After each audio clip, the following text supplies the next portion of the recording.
بسم اللہ الرحمن الرحیم۔ السلام علیکم۔ خلفائے بنو امیہ نے رعایا کے مال و جائیداد پر جو ظالمانہ قبضہ کر لیا تھا ان کو واپس دلانا ایک مجدد خلافت اسلامیہ کا سب سے مقدم فرض تھا، اور تائید ایزدی نے حضرت عمر بن عبدالعزیز رحمۃ اللہ علیہ سے سب سے پہلے یہی خدمت انجام دلائی۔ وہ جب سلیمان بن عبد الملک کی تجہیز و تکفین اور خلافت کے ابتدائی مراحل کو طے کر کے مکان پر واپس آئے تو کیلولا کرنا چاہا، لیکن اسی حالت میں ان کے صاحبزادے عبد الملک نے آ کر کہا، آپ اموال مغصوبہ کی واپسی سے پہلے سونا چاہتے ہیں؟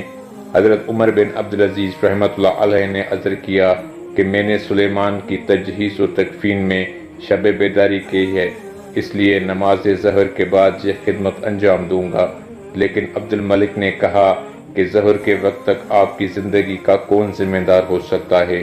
حضرت عمر بن عبدالعزیز رحمۃ اللہ علیہ پر اس فقرا کا اس قدر اثر ہوا کہ ان کو پاس بلا کر لپٹا لیا اور ان کی پیشانی پر بوسہ دے کر فرمایا کہ اس خدا کا شکر ہے جس نے مجھے ایک ایسی اولاد دی جو مجھ کو مذہبی کاموں میں مدد دیتی ہے۔ اب کیولا کا خیال خواب فراموش ہو گیا اور فوراً اٹھ کر منادی کرائی کہ لوگ اموال مغصوبہ کے متعلق اپنی اپنی شکایتیں پیش کریں۔ دوسری روایت میں ہے کہ حضرت عمر بن عبدالعزیز رحمۃ اللہ علیہ نے میمون بن مہران اور ابو قلابہ سے اس معاملے میں مشورہ کیا تو مکحول نے وبی زبان سے اپنی رائے ظاہر کی، جس کی حضرت عمر بن عبدالعزیز رحمۃ اللہ علیہ نے ناپسند فرما کر میمون بن مہران کے چہرے کی طرف دیکھا۔ میمون نے کہا کہ اپنے صاحبزادے کو بھی طلب فرما لیجئے، وہ ہم لوگوں سے کم صاحب الرائے نہیں ہیں۔ عبد الملک آئے تو ان سے پوچھا کہ لوگ اموال مغصوبہ کا مطالبہ کر رہے ہیں، اس کے متعلق تمہارا کیا خیال ہے؟ بولے آپ فوراً ان کو واپس کر دیجئے، ورنہ جن لوگوں نے ان پر غائبانہ طریقے سے قبضہ کیا ہے آپ بھی ان کے شریک کار ہوں گے۔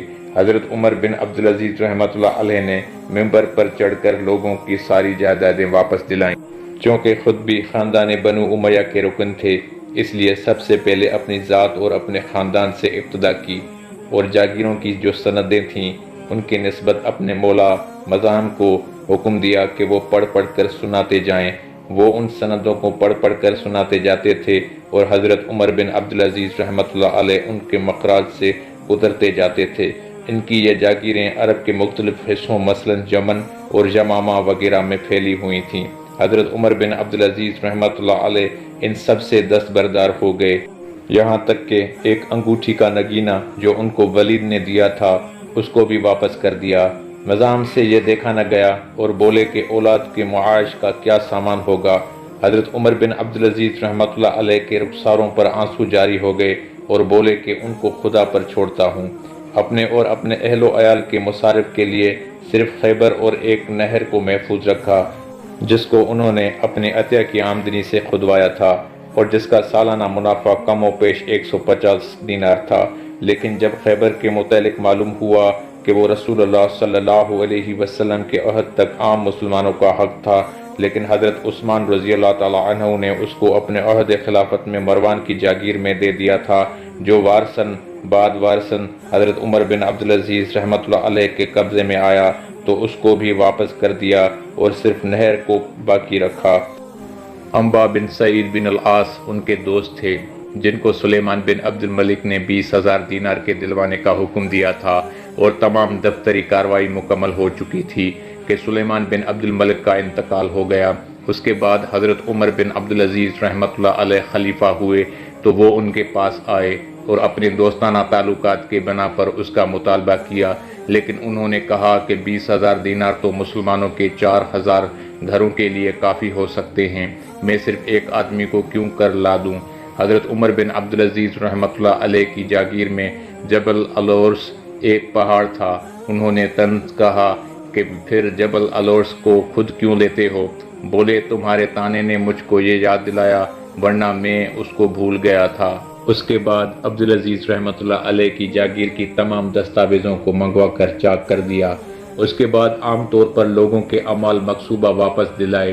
ابن سعد نے طبقات میں لکھا ہے کہ امیر معاویہ کے زمانے سے لے کر ان کے زمانے تک جو جائیدادیں غصب کر لی گئی تھیں انہوں نے سب واپس دلا دیں اور یہ سلسلہ تادم مرگ قائم رہا۔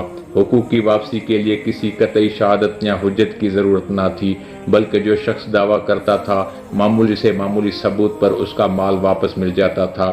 ایک بار بدوؤں نے دعویٰ کی کہ انہوں نے ایک قطع زمین آباد کیا تھا جس کو عبد الملک نے اپنی بعد اولادوں کو دے دیا۔ حضرت عمر بن عبدالعزیز رحمۃ اللہ علیہ نے فرمایا کہ رسول اللہ صلی اللہ علیہ وسلم نے فرمایا ہے کہ زمین خدا کی ہے اور بندے خدا کے ہیں، جس نے بنجر زمین کو آباد کیا وہ اس کا مستحق ہے۔ یہ کہہ کر زمین بدوؤں کو واپس دلا دی۔ حضرت عمر بن عبدالعزیز رحمۃ اللہ علیہ کے اس طرز عمل کا اثر مختلف لوگوں پر مختلف پڑا۔ خوارج کے فرقے نے جو ہمیشہ خلفاء کے مقابلے میں علم بغاوت بلند کرتا رہتا تھا، اس عدل و انصاف کا حال سنا تو سب نے مجتمع ہو کر صاف کہہ دیا کہ اب اس شخص سے جنگ کرنا ہمارے لیے مناسب نہیں۔ معزز ناظرین، اس ویڈیو میں اتنا ہی۔ میں امید کرتا ہوں یہ ویڈیو آپ کو پسند آیا ہوگا۔ ویڈیو پسند آیا ہو تو اسے لائک کریں، شیئر کریں اور مزید ایسے اسلامی اور معلوماتی ویڈیوز کے لیے ہمارے چینل کو سبسکرائب کریں۔